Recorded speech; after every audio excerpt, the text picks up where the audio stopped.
What if I told you that hidden beneath the goofy humor of Regular Show lies some of the most powerful weapons in cartoon history? Weapons so strong that they can punch villains into space, slice through reality, and even warp time itself. So if you grew up watching Regular Show, you already know what type of weapons they use. Like, no one ever talks about how strong these weapons truly are. What type of power do Mordecai and Rigby really possess? And do they have the power it takes to kill a god? Was a universal remote secretly capable of rewriting the entire universe? This is something the show never fully explains, but today, we're breaking it all down. You might think you know the strongest weapon in Regular Show, but I guarantee some of these will shock you. Stick around because we're diving into the most OP weapons in the history of Regular Show. But enough with all that, let's get straight to it.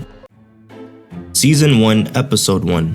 The power. At the very bottom of this list that I want to go over, I have the keyboard. Most people would normally put this at number 1, but considering that every other weapon on this list can do what it can do but better, I have to place it at number 5. This is essentially a keyboard that Rigby stole from a wizard that allows them to rewrite reality. We see that it's able to control people's brains, as we see that they use it on Benson to get $40 out of him. We see them start summoning random objects floating through space and even send skips to the moon. At the end of the episode, we see that the keyboard is destroyed, but what if I told you this wasn't the last time we've seen it? In the episode where they fight a bunch of grown geese, they end up using a bunch of weapons that they've obtained over the years. One of those weapons being the power. They don't really use it the same way they used it in the first episode though. While it gave them a power boost, they use it to shoot musical notes at the geese. We also see it in the very last episode of the show. After most of the characters were retconned by anti-pops, they used the keyboard to go back to the end of time, even shielding themselves from one of his attacks. And his attacks were literally retconning characters out of existence, destroying their narrative. As we see when they go back in time, it's as if the characters are literally missing from the page, as if the author erased them himself. And during the fight with the baby ducks against Wi-Fi, we see that they use the power again. And the power of the keyboard almost destroyed Wi-Fi completely. And rewatching this, I'm now thinking to myself, they really had some strange villains. But anyways, next up on the list is easily the Dark Christmas box. An indestructible dark magic box that grants the user whatever they wish, literally summoning anything that they want into reality, which is kinda what the power does. The only thing is, it doesn't just like summon items. What it does is it grants your biggest desire. That could literally be anything. If you wanted something gone, then it would be gone. If you wanted to create something, then you would create something. There's really no drawback with this power either, except for the fact that the box corrupts you. And that wouldn't even be a drawback with its power itself, for the way how you use it. And we've also seen it be used without corrupting someone. And again, this box was created by Santa's head elf. It grants the user anything that they want. Nearly indestructible, the only thing that was able to destroy it was lava. And when Santa's head elf came back for revenge, he was trying to erase the concept of Christmas as a whole, removing it from existence. This is essentially the power, but without the need of making a song. The only way this weapon functions is off of pure thought. But moving on to what I have at the third strongest weapon in the universe is actually Darthon. You know that board game that Mordecai and Rigby risked their life trying to return because they didn't like it? This is one of the strongest weapons I've ever seen them use. And although it doesn't seem like it because they weren't fighting some crazy monster, the power it wields is by far greater than anything I've mentioned so far. Let me explain. The manager uses the power of the board game to pull Mordecai and Rigby into it. Here he was able to summon basically anything that came to his mind. And when Mordecai and Rigby tried to play along, he started changing the rules. You see, in this realm, nothing works how it's supposed to. The only thing that matters is whatever the player wants to matter. The only limitation to your power is being your imagination. Again, these are like the other weapons I mentioned, but just better. You would be shaping the laws of physics, the laws of logic around you in this realm. There's no drawback, nothing to corrupt you. As shown with Mordecai and Rigby, as long as you're smarter than your opponent, you're able to beat him in this game. As we see, they beat the manager the second they found out the rules are only what the player believes them to be. I just want to take a quick break and just say, I never thought I'd be power scaling Regular Show. But anyways, at the second spot, I have the Book of Park Records. It's stated that anything written in the book becomes true. This is because it's a sacred document and it refuses to have any lies put into it. So if a lie is written into it, the lie would become true, making it another reality warping ability that has no drawbacks. And just like the realm of Darthon, the only limitation would be your imagination. But the reason it would be better than the realm of Darthon is because your opponents wouldn't be able to use it as well. In the realm of Darthon, you and your opponent are able to change the laws around you. However, with the Book of Park Records, you would need to write into it to become true. I was going to put this at number 1 considering how useful it is and how convenient it works. The only thing though is that there's this one statement from a future episode that makes it seem like it's not the strongest weapon. But we're going to get into that a little later, before talking about what I have at the number one spot, I want to go for some honorable mentions of things I found that were really cool and that I want to talk about. The first honorable mention is Playco Armboy. Although it's not anything serious or any hype to get behind, it's still really interesting. Not only does it allow you to win arm wrestling matches against most people, but it's also shown to increase your strength overall, as we see the baby ducks use it to strengthen their punches. And don't forget, Skips use it to beat death in an arm wrestling match, so it's kind of crazy this little piece of metal was able to beat the concept of death in arm wrestling. But then again, we don't know how much it actually helps Skips, so we won't be putting it in the top 5. That, and there's just way better weapons. Next up for the honorable mentions, we got the apple fritters. This has to be one of the most useful and enhancing items that they've ever had, seeing that they basically were able to perceive everybody else in slow motion, and when they bit it again, they got even faster. They were moving so fast that even when Skips was moving faster than most people, he was still perceived as frozen to Mordecai and Rigby. And this was only with 2 bites. If they were to keep going, they would have just gotten faster and faster. And to my knowledge, this would actually be like the fastest speed feat in the show. And then their attack power would be enhanced too, considering that they'd be able to pull off the infinite mass punch. And finally, for the honorable mentions, we have the time machine. Exactly as what the name implies, they're able to travel through time. But that's actually about it, as because once they travel through time, there's not really much that they can do afterwards. The whole purpose of it is to get them from point A to point B. But I think it's time that we talk about the strongest weapon that we've seen them wield. And at number 1 for strongest weapons, I actually have the universal remote. They ended up using this weapon in the Format Wars the second time around to end it. But remember how I said that there's one statement where it explains that this might be the strongest weapon? You see, the premise of the episode is that this is all foretold in the prophecy, that the 5th person on the team would be the one to end the wars. But they end up saying that there's only one weapon that they can use to stop it, that being the universal remote. And for anyone who thinks that the previous episodes just might not be canon or that they might not be connected, we see in the regular show movie that there's rifts all around time, exposing us to previous episodes. So I think it's safe to say that all these things are canon, and that the prophecy mentions that this is the only weapon that can stop the war. Not to ignore the fact that when Mordecai is wielding it, he literally says he has the power to do anything with it. And although Wi-Fi said that he wasn't affected by the remote, that's only because of the high resistance he has to that power. It doesn't make it any weaker than the other ones, considering that they were able to damage him, but it's as if this was the kryptonite to the remote. And I'm not gonna lie, Mordecai and Rigby with all their gear is really strong, and they should be able to take on some pretty powerful people. Let's take Conquest for example, or even better, let's put them up in the Invincible War. Why specifically that is just because the new episode came out. There is no other reason, that's the only reason. If Mordecai and Rigby were dropped in the middle of the Invincible verse, they would clear it out in one day. There would be nothing stopping them from writing everybody out of existence, using their power to amp themselves, and just running through the Viltrumite Empire like it's absolutely nothing. And if Vincent says that they're fired if they don't do this, they're definitely soloing. But without a doubt, regular show has some of the craziest weapons I've ever seen in cartoon history, although none of them compared to the Omnitrix like Ben 10. But anyway, that's all there is for this video.